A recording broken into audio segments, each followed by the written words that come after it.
देवियों, सज्जनों, देवता जैसे मेरे दोस्तों, फेसबुक पे मेरे फरिश्ते जैसे फ्रेंड, नमस्कार, अस्सलाम वालेकुम, सत श्री अकाल। मैं यहाँ अहमदाबाद में हूँ।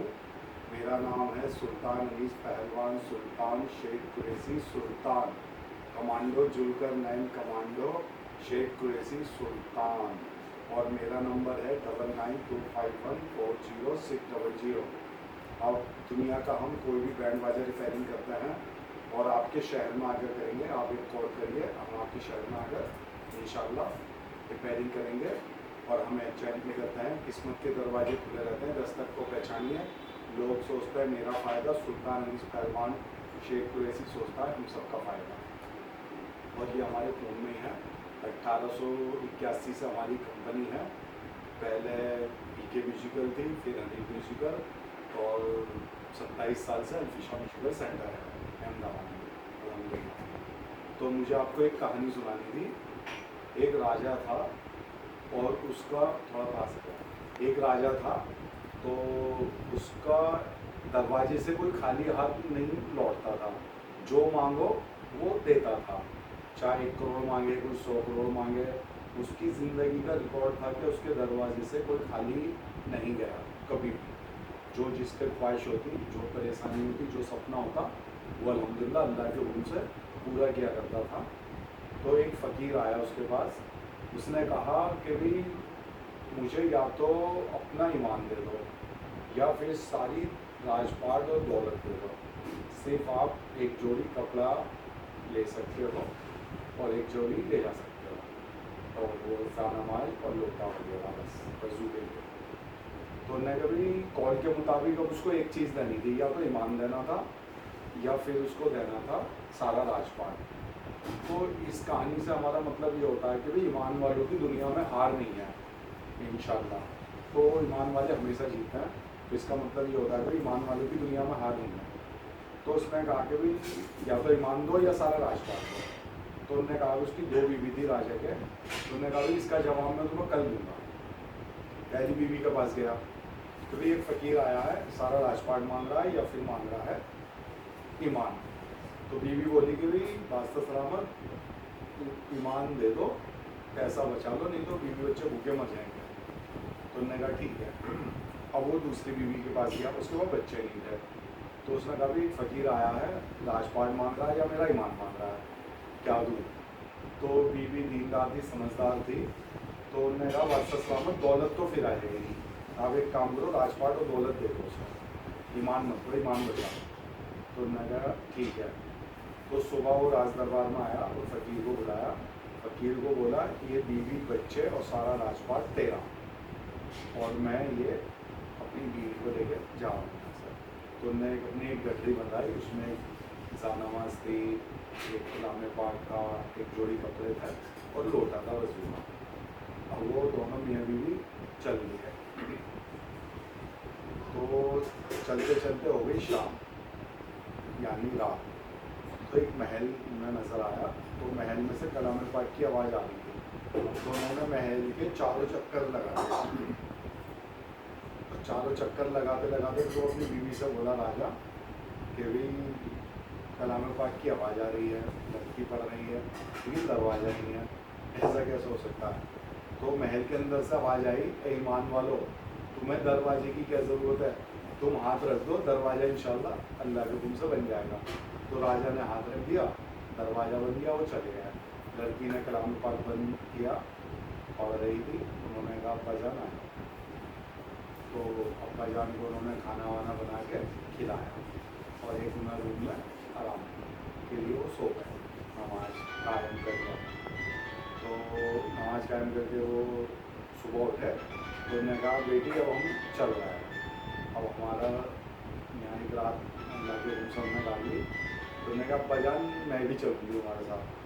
कह रहा बेटी हम परदेसी हैं, परेशान हैं, खाने का ठिकाना नहीं, रहने का ठिकाना नहीं, तुम परेशान हो जाओगे हमारे साथ। कह रहा नहीं अब्बा जान, जब आपने बेटी कहा तो मुझे लेके चलो, मैं आपके साथ चलूँगी, कोई दिक्कत नहीं है, मैं हर परेशानी उठा लूँगी इंशाल्लाह, और इंशाल्लाह परेशानी रहेगी।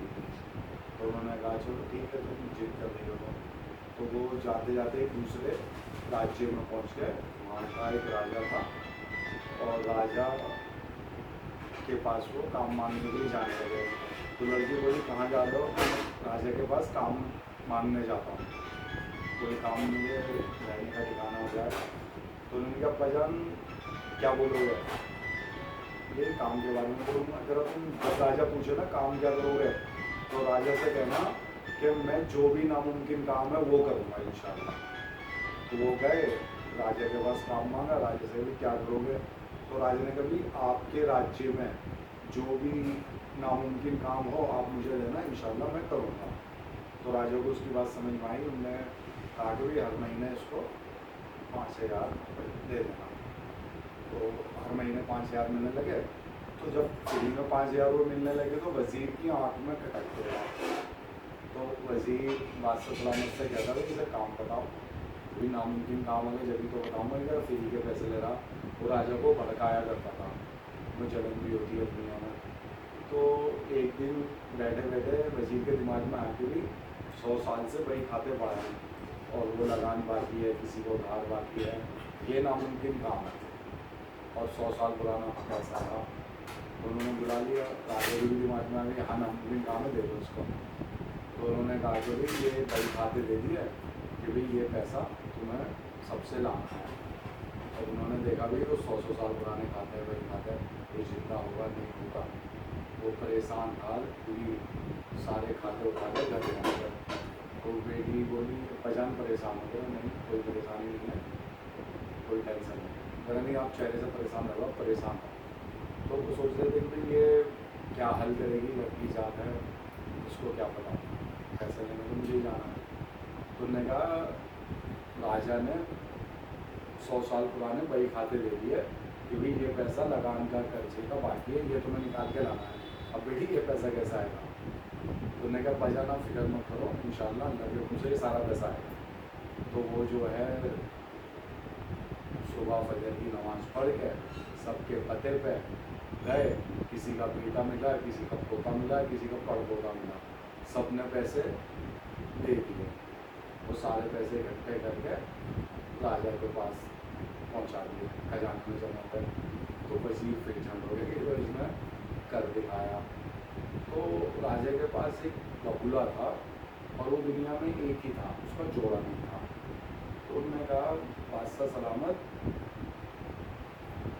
ये जो बगुला है इसका जोड़ा मंगवा लो, इससे ये भी नामुमकिन काम है, आज तक दुनिया में कोई कर नहीं सका।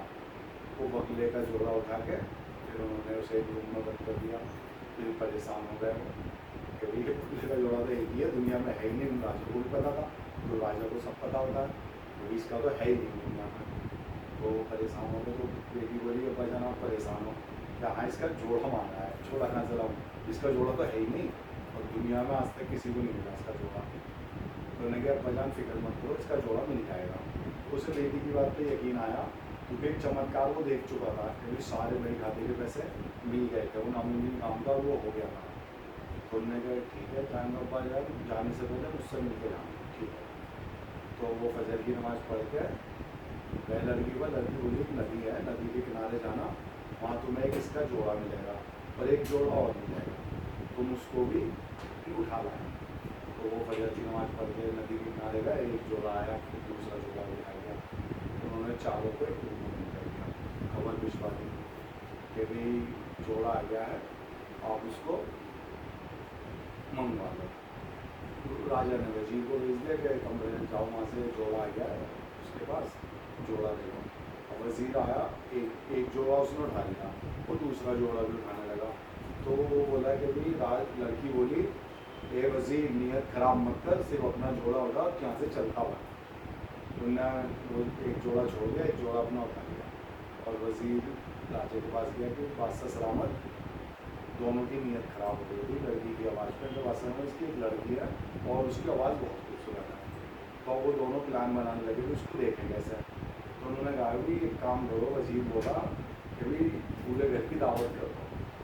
तो उन्होंने कहा ठीक है, उन्होंने बुलाया, इनाम दे दिया, अभी आपकी पूरे घर की दावत है। तो वो अपनी लड़की से पूछ के करता था काम, देखिए इसका जवाब मैं तुम्हें कल दूँगा। तो लड़की से बोला कि बेटा वो दावत कर रहा है पूरे परिवार की, तो उनको उसको बोलो पहले हमारी दावत कबूल करे राजा। बोलने के ठीक है, तो गए इनके जी पहले आप हमारी दावत कबूल लो, फिर हम आपके यहाँ दावत खाने आएंगे। तो वजीर के दिमाग में चालाकी आ गई कि भाई हमारी तो प्रजा है, पूरी प्रजा की दावत करनी पड़ेगी। तो अब वो लड़की का घबरा गया कि पूरी प्रजा की दावत हम कैसे करेंगे।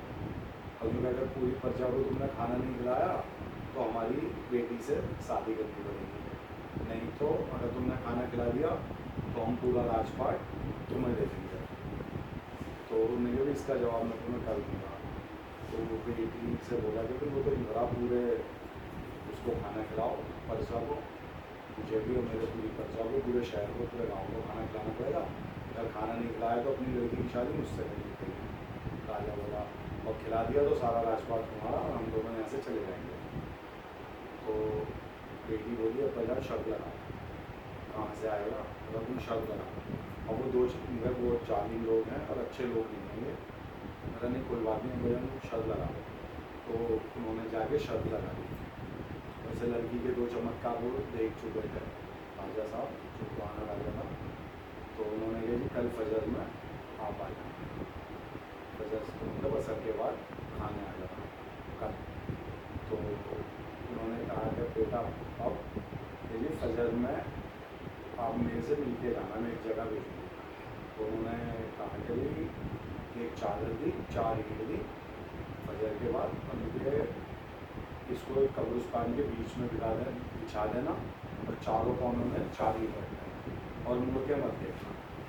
तो उसने लड़की के बाप गया कब्रिस्तान में भेजा था उसने, और जाके कब्रिस्तान के बीचों बीच चादर बिछाई, चारों कोनों पे 4 ईंट रखी और लड़की ने कहा था भाई मुड़ के मत देखना। तो वो सीधे घर पे आ गए, मुड़ के उन्होंने नहीं देखा। और वो राजा वजीर और उसकी पूरी प्रजा दावत के लिए आ गए उसके घर पर। और उन्होंने कहा चलो, तो कब्रिस्तान की तरफ चली गए। तो हजारों लाखों आदमी वहाँ खाना बना रहे थे और दुनिया की हर नेमत थी। अब वहाँ खाना शुरू हो गया, सब ने बच्चे ने खाना खाया, कोई बाकी नहीं रहा, खाना बच भी गया। अब कॉल के मुताबिक राजा और वजीर को छोड़ के जाना था और सारा राजपाट लड़की के बाप को देना था। अब लड़की के बाप को सारा वही राजपाट सब कुछ अल्हम्दुलिल्लाह से वापस मिल गया। अब लड़की कहती है कि अब बाजार में जा रही है। तो बेटी तो परेशानी में हमारे साथ रहेगी और इतने परेशानी उठाई और इतनी मुश्किल से हमें काम मिला, अब हम पे सब कुछ आ गया तो तुम जा रही हो, ये नहीं चलेगा, तुम हमारे साथ रहो और हम तुम्हारी शादी में सब करेंगे और हमें छोड़ के मत जाओ। तो लड़की बोली अब्बा जान आपने मुझे पहचाना नहीं। तो बोला बेटी मैंने तुझे पहचाना नहीं, तुम बताओ तो तुम कौन हो। तो लड़की बोली अब्बा जान मैं आपका इमाम हूँ। और ये कहते ही लड़की हो गई गायब। तो इसके कहानी से हमें ये सीख मिलती है, सच है ये झूठ हो तो अल्लाह जाना। मैंने बचपन में सुनी थी मेरे दोस्तों से, बुजुर्गों से। तो ईमान वालों की दुनिया में हार नहीं है। मुझे एक सदमा था दुकान का, तो वो सदमा 1 सेकंड में ये कहानी सुन के मैं भूल गया था, इसका बेनिफिट मुझे ये मिला था। तो ईमान वालों की दुनिया में हार नहीं है। और जय हिंद, दुआ में याद रखना।